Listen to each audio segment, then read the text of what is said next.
In chapter 6 of Frankenstein, we see the first great tragedy that strikes Victor's family as a direct consequence of his actions. This chapter tells the story of William's murder, the false accusation of Justine Moritz, and Victor's growing guilt and silence. It is a turning point where the consequence of knowledge and ambition begin to destroy everything he loves. It all begins when he receives a letter from his father, Alphonse Frankenstein, hoping for joyful news.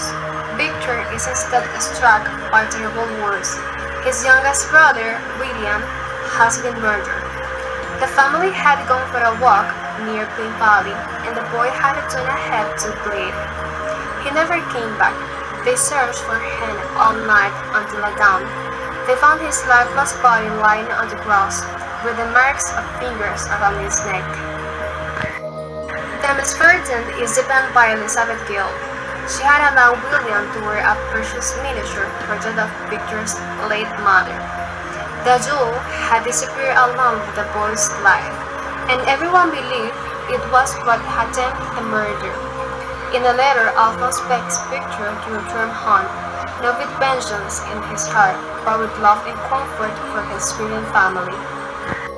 Hetty Clever, Victor's best friend, who had been supporting him during his illness caused by the guilt and odor of creating the monster, was with him while he read the letter, offering comfort upon hearing the news. Victor then prepared to leave for Geneva. At first, he was desperate to reach his hometown, but the closer he got, the more terrified he felt about what awaited him.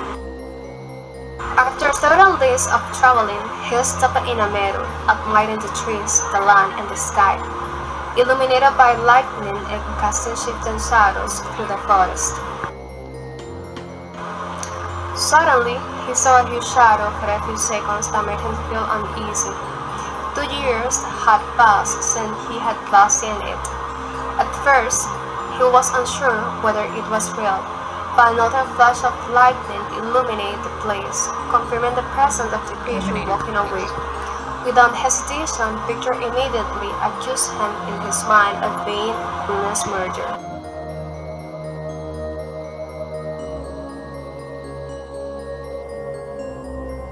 When Victor finally reaches his home, another devastating piece of news awaits him from his brother Ernest.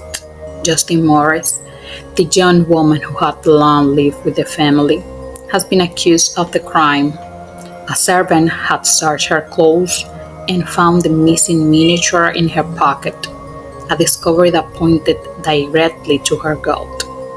Her nervous and confused behavior only made her appear more suspicious. Elizabeth, however, rises in passionate defense of Justine, insisting she's innocent and beloved like a sister. Victor knows Elizabeth is right, yet he remains silent, unable to reveal the truth about the monster he created. The reunion with his father and with Elizabeth deepens sorrow. Alphonse relieves the pain of losing his wife, while Elizabeth, now transformed into a strong and determined young woman, pleads for Justine's innocence.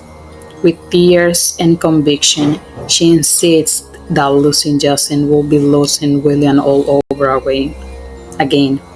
Victor tries to reassure her by saying she will be acquitted, but inside he is tormented by guilt and fear. The chapter ends with the family torn between grief for William and the desperate hope that Justine will be safe at the trial. That Victor knows the truth, he chooses silence. He reflects that no one will believe his story of creating life and watching that being turned into a murderer, and he considers it impossible to capture the monster. Yet his silence is damning. Instead of exposing the truth, he bears the guilt alone and allows an innocent to stand accused. In conclusion, Chapter 6 is not only about William's death and Justine's accusation. It shows us something deeper. the destructive impact of Victor's ambition and his failure to take responsibility. The monster is not the only guilty one. Victor's silence also makes him responsible for the suffering of his family. In this sense, chapter 6 is a warning. It reminds us that hiding the truth or avoiding responsibility can be as dangerous as the original mistake.